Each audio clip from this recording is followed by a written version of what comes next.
दिल्ली के कथित शराब घोटाले पर मचे बवाल के बाद दिल्ली में मनीष सिसोदिया और सत्येंद्र जैन ने इस्तीफा दे दिया है।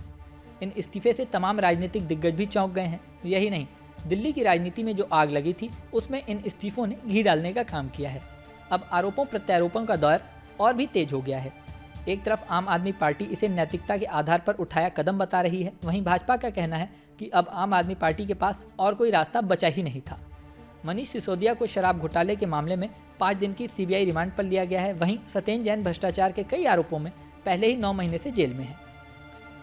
2 महत्वपूर्ण मंत्रियों सत्येंद्र जैन और मनीष सिसोदिया की कैद और सीबीआई हिरासत ने दिल्ली के मुख्यमंत्री और आम आदमी पार्टी के राष्ट्रीय संयोजक अरविंद केजरीवाल के लिए नई चुनौतियां पैदा कर दी हैं। वहीं ये इस्तीफे आम आदमी पार्टी को बड़ा नुकसान भी पहुंचा सकते हैं। हालांकि कुछ राजनीतिक दिग्गजों का दावा है कि इन इस्तीफों के साथ केजरीवाल ने बड़ा दांव खेला है, लेकिन ये दांव फायदेमंद होगा या नुकसान, ये तो वक्त ही बताएगा।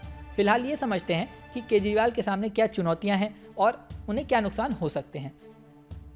पहली चुनौती है साल 2024 का लोकसभा चुनाव। अगले साल लोकसभा चुनाव हैं। अरविंद केजरीवाल लगातार अपनी पार्टी के विस्तार की कोशिश में लगे हैं। लोकसभा चुनावों से पहले राष्ट्रीय मंच पर केजरीवाल और उनकी पार्टी की महत्वाकांक्षाओं के लिए यह एक बड़ा झटका है जो पार्टी को बुरी तरह प्रभावित कर सकता है। इतना ही नहीं, बिना किसी मंत्री पद वाले मुख्यमंत्री केजरीवाल के लिए सबसे तात्कालिक परेशानी ये है कि राज्य में अगले वित्त वर्ष का बजट कौन पेश करेगा। दूसरी चुनौती है पोर्टफोलियो में सिसोदिया का विकल्प ढूंढना। दिल्ली के मंत्री सत्येंद्र जैन को हवाला मामले में पहले ही गिरफ्तार किया जा चुका है और पिछले साल उनके जेल भेजे जाने के बाद उप मुख्यमंत्री मनीष सिसोदिया को उनकी सारी जिम्मेदारियां दे दी गई थीं। सिसोदिया 2015 से अभी तक लगातार 8 बजट दिल्ली के लिए पेश कर चुके हैं। उनके जिम्मे दिल्ली सरकार के कई महत्वपूर्ण पोर्टफोलियो हैं। सूत्रों का कहना है कि सिसोदिया के विभागों को दूसरे मंत्रियों के बीच बांटा जा सकता है। आम आदमी पार्टी के लिए सिसोदिया का विकल्प ढूंढना आसान नहीं होगा। उनके पास 33 में से 18 विभाग थे। तीसरी बड़ी चुनौती विभागों का बंटवारा है। सिसोदिया का बजट शिक्षा और स्वास्थ्य क्षेत्रों पर केंद्रित रहा था। उनके बजट में मुफ्त चीज़ों के लिए अलग से प्रावधान होता था। अब तक पार्टी के लिए वोट बटोरने में उनकी मुफ्त की योजनाएं काफ़ी कारगर साबित हुई हैं। सीएम केजरीवाल अपने मंत्रिमंडल में किसी नए मंत्री को शामिल नहीं कर सकते।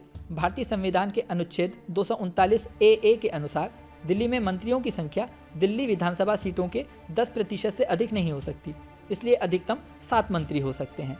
ऐसे में बाकी बचे हुए 4 मंत्रियों गोपाल राय, कैलाश गहलोत, इमरान हुसैन और राजकुमार अनंत के बीच 18 विभाग आवंटित करना अरविंद केजरीवाल के लिए बड़ी चुनौती होगी। इस चक्कर में उन्हें नुकसान भी उठाना पड़ सकता है।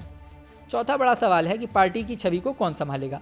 सिसोदिया आम आदमी पार्टी की प्रमुख योजनाओं का नेतृत्व करने में महत्वपूर्ण भूमिका निभाते रहे हैं। उनकी अनुपस्थिति से शिक्षा विभाग पर नकारात्मक प्रभाव पड़ सकता है। ऐसे में पार्टी की छवि किस तरह से संभलेगी, ये एक बड़ा सवाल है। इस वीडियो में फिलहाल इतना ही। जल्दी नया वीडियो लेकर आपके सामने फिर आएंगे। बने रहिए न्यूज़ नेशन के साथ।